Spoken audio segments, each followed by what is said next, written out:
Nós estamos reunidos em nome do Pai, do Filho e do Espírito Santo. Amém.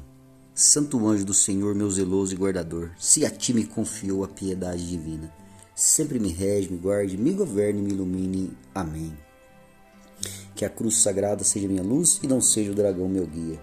Retira-te, Satanás, nunca me aconselha as coisas vãs, é mal que tu nos oferece, bebe tu mesmo dos teus venenos. Amém. Olá, meu irmão, minha irmã. Que bom que mais uma vez estamos juntos, porque assim o Senhor nos permite. Você que está ouvindo essa palavra nesse dia de hoje, que Deus abençoe, porque assim o Senhor te permite você ouvir a palavra que o Senhor tem para mim e para você nesse dia de hoje. E a palavra se encontra no Evangelho de São Lucas, capítulo 4, versículo de 24 a 30. E lá fala assim: E acrescentou: Em verdade vos digo, nenhum profeta é bem aceito na sua pátria. Em verdade vos digo, muitas viúvas haviam em Israel no tempo de Elias, quando se fechou o céu por 3 anos e meio e houve grande fome por toda a terra. Mas a nenhuma delas foi mandado Elias, senão a uma viúva em Serepta, na Sidônia. Igualmente havia muitos leprosos em Israel, no tempo do profeta Eliseu, mas nenhum deles foi limpo, senão o sírio, Naamã. A estas palavras encheram-se de todos de cólera, de raiva. Na sinagoga, levantaram-se e lançaram-no fora da cidade, e o conduziram até o alto do monte, sobre a qual estava construída a sua cidade, e queriam precipitá-lo dali abaixo. Ele, porém, passou por entre eles e retirou-se. Palavras da salvação. Glória a vós, Senhor. Meus irmãos, essa palavra de hoje, mais uma vez, ela vem falar para nós como que aquele povo, aquele sumo sacerdote, aqueles entendidos da lei, odiava Jesus Cristo. Queriam matá-lo, Jesus Cristo, jogaram do morro acima, abaixo, porque ele falava a verdade. Jesus sempre falou a verdade. A palavra de Jesus, ele mesmo disse que eu sou o caminho, a verdade e a vida.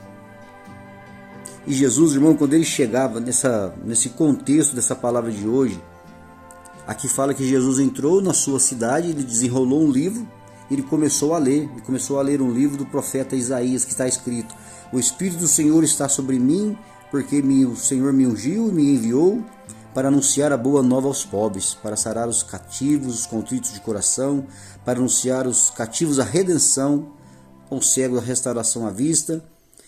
O Jesus começou a falar ali um livro que estava no profeta Isaías. E ele, quando ele fechou o livro, ele sentou e disse: Hoje se cumpriu este oráculo. E Jesus, quando ele acabou de falar essas palavras, meu irmão, todos ficavam com os olhos fitados nele. Porque ele estava em Nazaré, ele estava numa igreja, numa sinagoga em Nazaré. E muitos falavam assim que estavam ali: Mas esse não é o filho de José? Esse não é o filho de Maria? O carpinteiro? Esse nós conhecemos ele. Como que pode ele falar assim? Como que ele pode dizer que isso se cumpriu? Como é que pode ele se fazer-se Deus? Irmão, a palavra do Senhor é clara para nós hoje. A verdade liberta. Jesus, ele deixava aquele povo, todos eles, extremamente furiosos, porque ele dizia a verdade.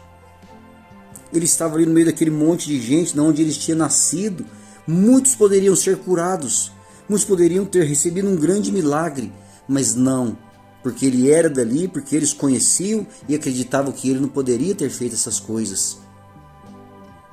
A palavra de Deus deixa claro que ele fez quantas coisas. Jesus foi tentado no deserto. E se a gente for ver que está bem no comecinho do capítulo do evangelista São Lucas, Jesus caminhou sobre as águas, Jesus curou o epilético, Jesus curou o leproso, Jesus, a grande pesca milagrosa. E nesse dia de hoje, meus irmãos, Jesus vem falar para ele que eles queriam matá-lo, Jesus Cristo, porque ele falava a verdade. A verdade, quando ela entra, ela liberta, se a gente tomar posse daquelas palavras que estão sendo faladas para nós. Nas nossas próprias casas, vocês podem ver que muitas vezes a gente diz uma palavra, mas ela não é aceita. Mas quando chega outra pessoa de fora, que fala com autoridade, ela é aceita e ainda dizem assim: Nossa, que palavras fortes, aquilo fez tão bem para mim. A mesma palavra que você diz não tem eficácia porque você mora no seu lar, aqueles da sua casa te conhecem, sabe quem você é. Meus irmãos, louvado seja Deus por essa palavra nesse dia de hoje. Tem uma santa na nossa igreja, uma saudosíssima santa, eu não me lembro o nome dela agora, mas ela disse: cuida do povo de Deus, que dos seus eu estou cuidando. Então, quando você vai anunciar uma palavra profética no meio de um monte de gente diferente, as pessoas acatam as suas palavras, mas tem outras pessoas que vai anunciar para os seus a sua casa. Olha como que as coisas de Deus é misteriosas e acontecem grandes graças. E nesse dia de hoje o Senhor vem falar para nós: poderia ter curado muitos leprosos na época do Sírio, o Naamã, mas só um foi liberto, porque aquele que acreditou na palavra de Deus, acreditou na palavra do profeta. O Senhor fala aqui que muitos poderiam ter recebido a graça do profeta Elias quando ele foi em Serepta, aquela viúva. Ficou 3 anos e meio sem chover naquele lugar, mas só uma recebeu a graça. Essa palavra da viúva em Serepta é lindíssima. Uma hora a gente fala sobre ela, que uma viúva estava passando fome, tinha só um bocadinho de farinha e um bocadinho de óleo. E o profeta Elias foi ali e pediu para fazer aquele pouquinho, aquele restinho de farinha, fazer um pãozinho para ele. E depois não faltou mais o óleo e a farinha, o azeite na vasilha daquela viúva. E assim é para nós hoje. Jesus fala para nós hoje, para mim e para você, meu amado. Ele é o caminho, a verdade e a vida. Não existe caminho, não existe verdade, não existe vida fora de Jesus Cristo. Tudo isso é vão, tudo isso é mentira, porque só Jesus tem a palavra de vida e de vida eterna para mim e para você. Que nesse dia de hoje você possa ler essa palavra e entender o que ela quer dizer para você. Quantas palavras, quantas pessoas de Deus, quantos profetas nós já escutamos, mas muitas vezes não fazem efeito na nossa vida, porque não damos total ênfase às grandes palavras deles. E nesse dia de hoje, que a palavra de Deus caia no meu e no seu coração, tendo essa força de nos transformar, de nos dar um coração puro, um coração de carne. Que Deus abençoe a cada um de nós. Envie essa mensagem aos seus contatos, deixe o seu joinha, deixe o seu like, para que outras pessoas vejam que é um conteúdo interessante. Fiquem com Deus e até a próxima.